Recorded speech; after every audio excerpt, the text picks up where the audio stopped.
Aim right, achieve big at KR Mangalam University. वक्त हो गया है प्रहार का। प्रहार में सबसे पहले बात करेंगे कांवड़ यात्रा की। कांवड़ यात्रा पर उत्तर प्रदेश से इस वक्त बहुत बड़ी खबर आ रही है। अब तक जो कभी भी कांवड़ यात्रा के दौरान नहीं देखा गया था वो देखने को मिल रहा है। यूपी में कांवड़ रूट के संवेदनशील जगहों पर एटीएस की तैनाती कर दी गई है। मुजफ्फरनगर और मेरठ में एटीएस के कमांडो तैनात किए गए हैं। आतंकी खतरे को देखते हुए एटीएस कमांडो अलर्ट मोड पर हैं। बम निरोधक दस्ते के साथ साथ आरएएफ जवानों की भी तैनाती मुजफ्फरनगर और मेरठ के संवेदनशील रूट पर की गई है। एटीएस तैनात कर दिए गए हैं कांवड़ यात्रा के रूट पर। कांवड़ यात्रा की सुरक्षा में एटीएस को तैनात किया गया है। खासतौर पे मुजफ्फरनगर और मेरठ में एटीएस के जवानों की तैनाती की गई है। ये मुजफ्फरनगर का शिव चौक है जो कि सबसे ज्यादा संवेदनशील इलाका है और इसी जगह पर एटीएस की जवानों की तैनाती की गई है। 35 जवानों की टुकड़ी यहां पर मुजफ्फरनगर पुलिस को मिली है। इसके अलावा मेरठ में भी जगह जगह इसी तरीके से एटीएस के जवानों को तैनात किया गया है। सिविल पुलिस के साथ एटीएस और रैपिड एक्शन फोर्स के जवानों की भी तैनाती है। आपको बता दें कि किसी भी तरह के खतरे से निपटने के लिए एटीएस पूरी तरीके से अलर्ट मोड पर है और जो कांवड़ यात्रा की पूरी सुरक्षा चाक चौबंद है उस पे नजर रखी जा रही है एटीएस के द्वारा। चूंकि पूरी तरीके से अत्याधुनिक हथियारों से लैस एटीएस के जवान तैनात किए गए हैं ताकि किसी भी परिस्थिति से निपटने के लिए ये अलर्ट मोड पर है। आपको बता दें कि हरिद्वार से कांवड़ लेकर जो शिवभक्त कांवड़िया अपने गंतव्य तक जा रहे हैं उन सभी को सुरक्षा पुख्ता करने के लिए सुरक्षा चाक चौबंद की गई है। आपको बता दें कि मुजफ्फरनगर इलाके में एटीएस के जवानों की 4 पॉइंट पे तैनाती की गई है जहां से एक एक गतिविधि पर नजर रखी जा रही है। जगह जगह कंट्रोल रूम बनाए गए हैं और कंट्रोल रूम में सीसीटीवी कैमरे से नजर रखी जा रही है कि किस तरीके के सुरक्षा बंदोबस्त किया गया है। और एटीएस के जवानों के साथ बम स्क्वाड को भी लगाया गया है और रैपिड एक्शन फोर्स की भी तैनाती की गई है ताकि किसी भी रूप में जो कांवड़ यात्रा है उसमें कहीं से सुरक्षा में चूक ना हो सके। तो मुजफ्फरनगर और मेरठ के संवेदनशील इलाकों में एटीएस की तैनाती की गई है। संजय शाह मेरे सहयोगी मुजफ्फरनगर से हमारे साथ जुड़ गए हैं। संजय, आपकी रिपोर्ट में तो हमने देख लिया कैसे बड़ी संख्या में एटीएस के जो कमांडो हैं उनको तैनात कर दिया गया है, बम निरोधक दस्ते को तैनात कर दिया गया है। लेकिन सवाल यह है संजय कि एटीएस की जरूरत क्यों आन पड़ी? क्या किसी प्रकार का कोई इनपुट है, किसी प्रकार का कोई खतरा है जो एटीएस की तैनाती की गई है?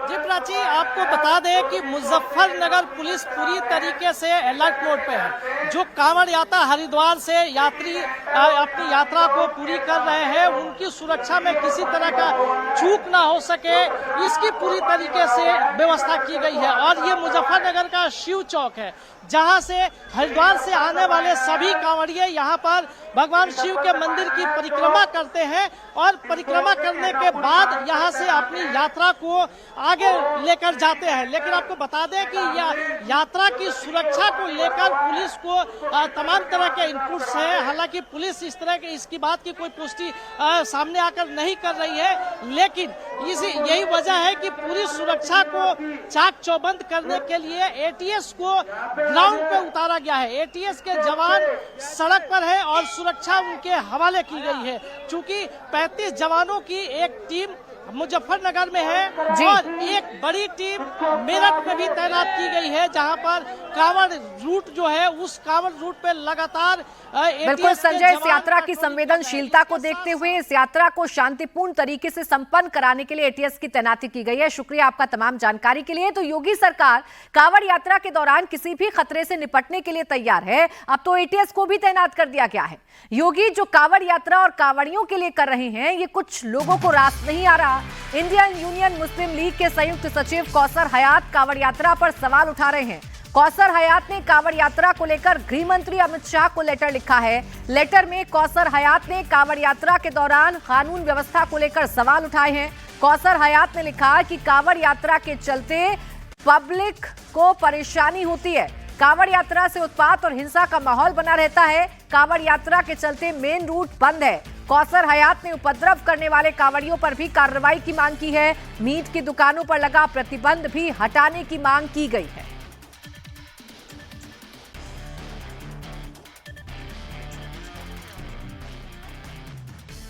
उत्तर प्रदेश नहीं बल्कि उत्तराखंड की पुलिस भी इस मामले में अपनी जिम्मेदारियां नहीं निभा रही है। ये अभी जो कांवड़ यात्रा शुरू हुई है, बार बार उत्तराखंड सरकार और उत्तर प्रदेश सरकार दोनों की तरफ से बार बार ये आ रहा है, कांवड़ियों की पूर्ण सुरक्षा की जाएगी, कांवड़ियों को सुरक्षा दी जाएगी, कांवड़ियों को सुरक्षा के बड़े इंतजाम किए गए हैं और पुलिस प्रशासन के एतबार से हजारों पुलिस वाले तैनात किए गए हैं। अभी क्या नाम आया है कि साहब लेडीज पुलिस भी तैनात की गई है हजारों की तादाद में।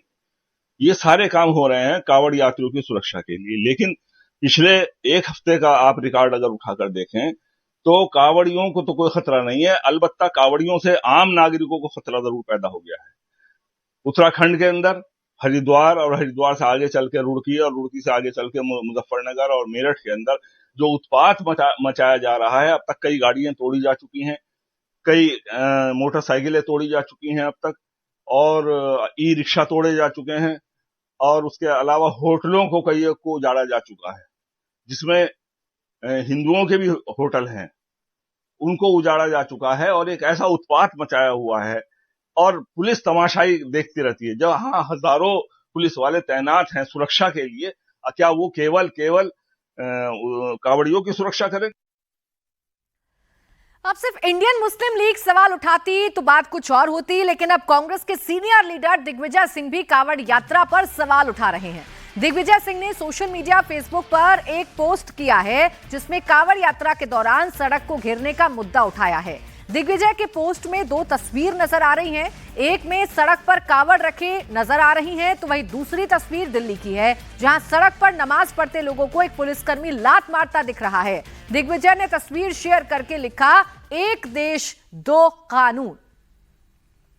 अब कांग्रेस नेता दिग्विजय सिंह के फेसबुक पोस्ट पर बीजेपी ने पलटवार कर दिया है। मध्य प्रदेश सरकार में मंत्री विश्वास सारंग ने दिग्विजय सिंह को मौलाना बताया। विश्वास सारंग ने कहा कि मौलाना दिग्विजय सिंह केवल सनातन का विरोध करते हैं। सारंग ने दिग्विजय सिंह से सनातन का अपमान करने के लिए माफी मांगने की मांग भी कर दी।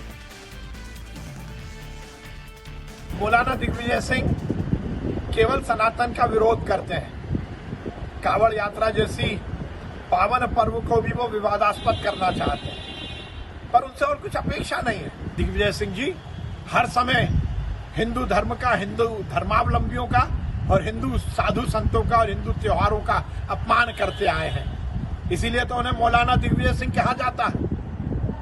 भगवा आतंकवाद जैसी शब्दों को इजाद करके उन्होंने ही सनातन को इस दुनिया में बदनाम करने का काम किया। पर मैं दिग्विजय सिंह जी से कहना चाहता हूं, हिंदू और सनातन धर्म के किसी भी त्योहार पर यदि इस तरह की टिप्पणी होगी तो ये सहन नहीं किया जाएगा। दिग्विजय सिंह जी को चाहिए कि इस पूरे मामले में वो माफी मांगे।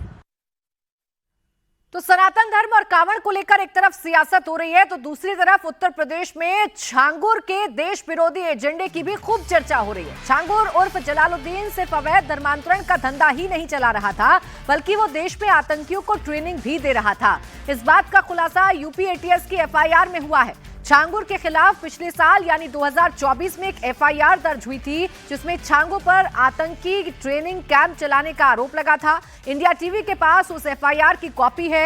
यह एफआईआर 16 नवंबर 2024 को दर्ज की गई थी, जिसमें छांगुर के अलावा उसकी करीबी नीतू उर्फ नसरीन, नीतू के पति नवीन उर्फ जमालुद्दीन को भी आरोपी बनाया गया है। एफआईआर में कहा गया है कि छांगुर अपनी बड़ी सी बिल्डिंग में आतंकी ट्रेनिंग कैंप चलाता था। साथ ही एफआईआर में धर्मांतरण की बात भी कही गई है, जिसमें बताया गया है कि हिंदू लड़कियों को गलत तरीके से मुस्लिम बनाया गया है। तो 2024 में एक एफआईआर दर्ज हो गई थी और सिर्फ धर्मांतरण का मामला नहीं बल्कि संगीन आरोप लगे हैं कि ये छांगुर अपनी बड़ी सी बिल्डिंग में आतंकियों की ट्रेनिंग भी किया करता था। मेरे सहयोगी विशाल इस वक्त हमारे साथ जुड़ गए। विशाल, 2024 में जब ये मामला प्रकरण में आ गया था, उस वक्त क्या कार्रवाई की गई, किसने लापरवाही बरती, क्या जानकारी मिल रही है अभी?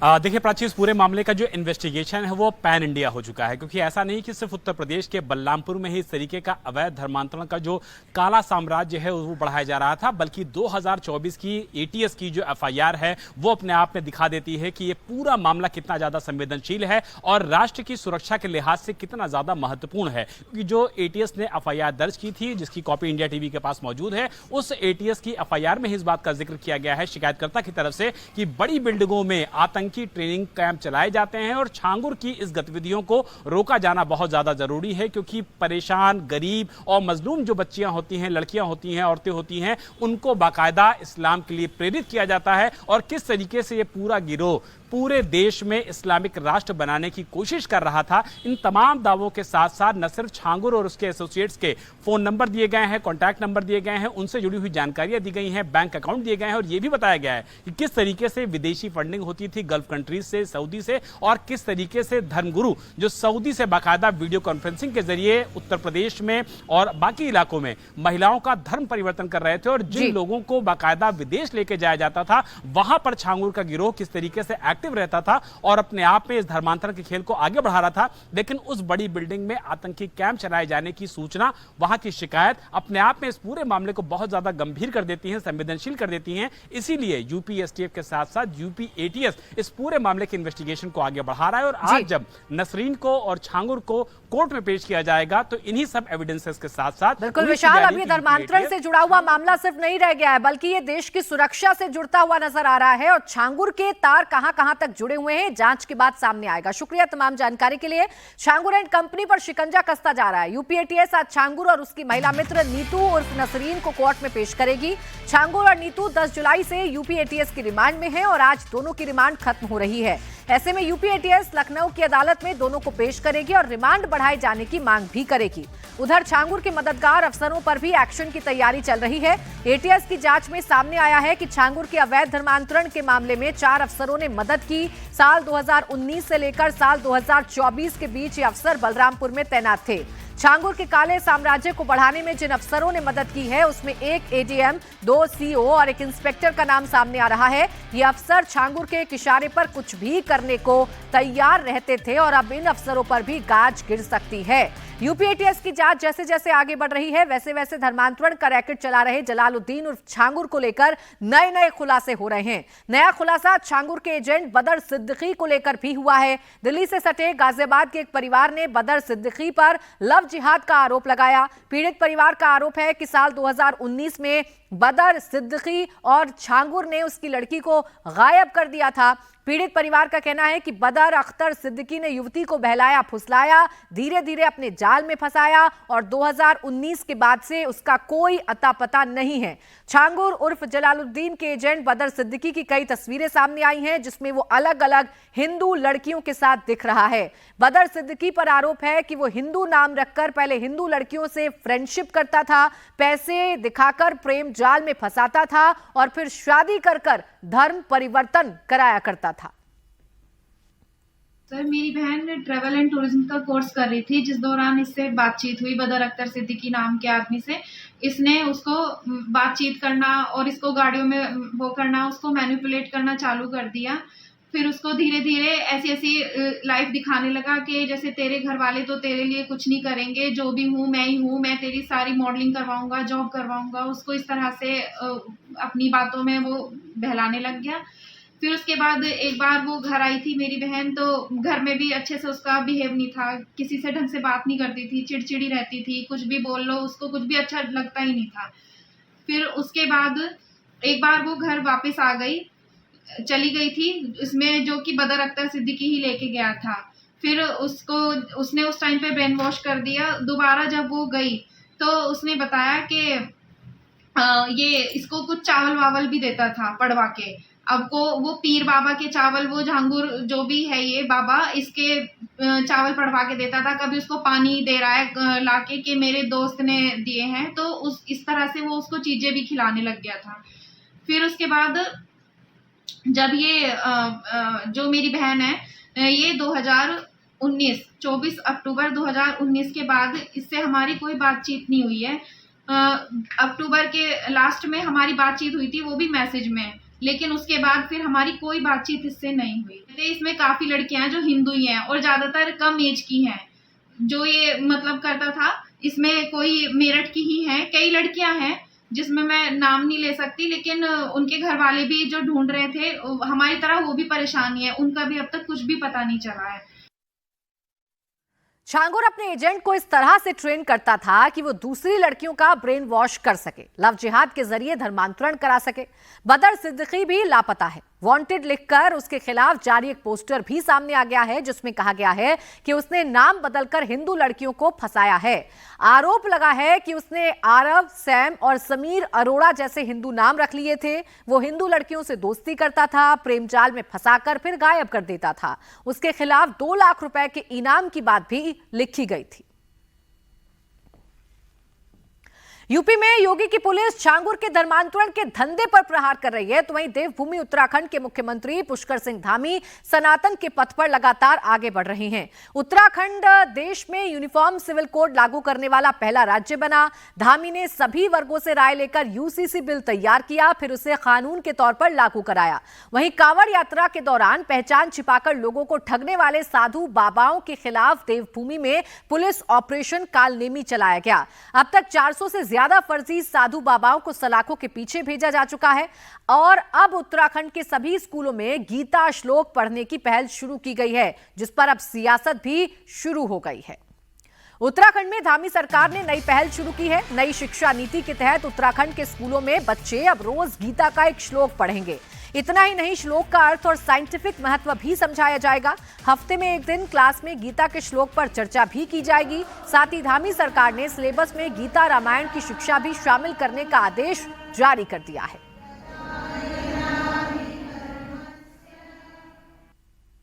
अब हमने एक टास्क दिया है अपने SCRT को कि वो जो है एक सिलेबस तैयार करें जिसमें कि भगवत गीता होगी, रामायण होगी, हमारे बच्चों को पढ़ाया जाएगा। लेकिन अभी जब तक वो सिलेबस में आता है तब तक हमने अपने जितने भी स्कूल हैं उसमें सुबह जितने पीरियड होती है स्कूलों में, उसमें भगवत गीता के और रामायण के जो अच्छे श्लोक हैं वो बच्चों को पढ़ाए जाएंगे और ये इसका आदेश भी हमने कर दिया है और बहुत अच्छा बच्चों को भी लग रहा है, टीचर्स को भी लग रहा है, अभिभावकों को भी लग रहा है। कल मैं देख रहा था कि कई लोगों की इस पर प्रतिक्रियाएं हैं और लोगों ने इस कदम की काफ़ी सराहना की है और मैं कह सकता हूं कि हमारे राज्य के बच्चे जो है अब भारतीय ज्ञान परंपरा आधारित शिक्षा की ओर जाएंगे। धामी सरकार की पहल पर अब पॉलिटिक्स भी शुरू हो गई है। सीपीआईएम नेता हन्नान मोल्लाह ने उत्तराखंड सरकार की नीयत पर सवाल उठाए। हन्नान मोल्लाह ने कहा कि सरकार अगर धार्मिक शिक्षा की एजुकेशन देना चाहती है तो हर धर्म की देनी चाहिए। ये सब बीजेपी आरएसएस की हिंदू राष्ट्र की नीति के तहत किया जा रहा है। No, this is also another very narrow mind. Religious thing we say it should not be part. If it's a religion, if say decided to religion should be given a minimum understanding of religion, a government want to impart, then all the religions should mention, not a particular religion, its teachings. That is only to block the mind of the students to a particular religious faith and belief. That is but he is not talking for a good intention. His intention is that Hindu Rashtra, you have to prepare their BJP RSS program to commemorate to that understanding. They want to do all these things. तो उत्तराखंड में श्लोक पाठ पर एक तरफ सियासत हो रही है तो दूसरी तरफ बिहार में वोटर लिस्ट को लेकर बवाल मचा हुआ है। बिहार में वोटर लिस्ट रिवीजन का काम चल रहा है। 25 जुलाई तक वोटर लिस्ट रिवीजन का काम पूरा करना है। ऐसे लापरवाह और भ्रष्ट बीएलओ पर एक्शन ऐसे में हुआ है। बिहार के बेगूसराय और गयाजी में बीएलओ के खिलाफ कार्रवाई की गई है। बेगूसराय में काम में लापरवाही बरतने वाली बीएलओ को सस्पेंड कर दिया गया है, तो वहीं गयाजी में वोटर लिस्ट में नाम जोड़ने के बदले पैसे मांगने पर एफआईआर दर्ज की गई है। बेगूसराय जिले में बरौनी के बीएलओ वजाहत अली फारूकी को काम में लापरवाही बरतने के आरोप में सस्पेंड कर दिया गया है। साथ ही फारूकी के खिलाफ एफआईआर भी दर्ज की गई है। वजाहत अली फारूकी को बरौनी के नूरपुर पूर्वी मतदान केंद्र पर वोटर लिस्ट रिवीजन की जिम्मेदारी थी, लेकिन आरोप है कि उन्होंने अपने काम में ढिलाई बरती। बेगूसराय के सस्पेंडेड बीएलओ और एक महिला अधिकारी का ऑडियो क्लिप भी सामने आया है, जिसमें महिला अधिकारी पूछ रही है कि आपको वोटर्स के बीच बांटने के लिए कितने फॉर्म मिले थे और आपने कितने फॉर्म बांटे। जवाब में बीएलओ वजाहत फारूकी कहते हैं कि उन्होंने 1382 में से सिर्फ 220 फॉर्म ही बांटे हैं और उस 220 में से सिर्फ 2 फॉर्म ही कलेक्ट किए हैं।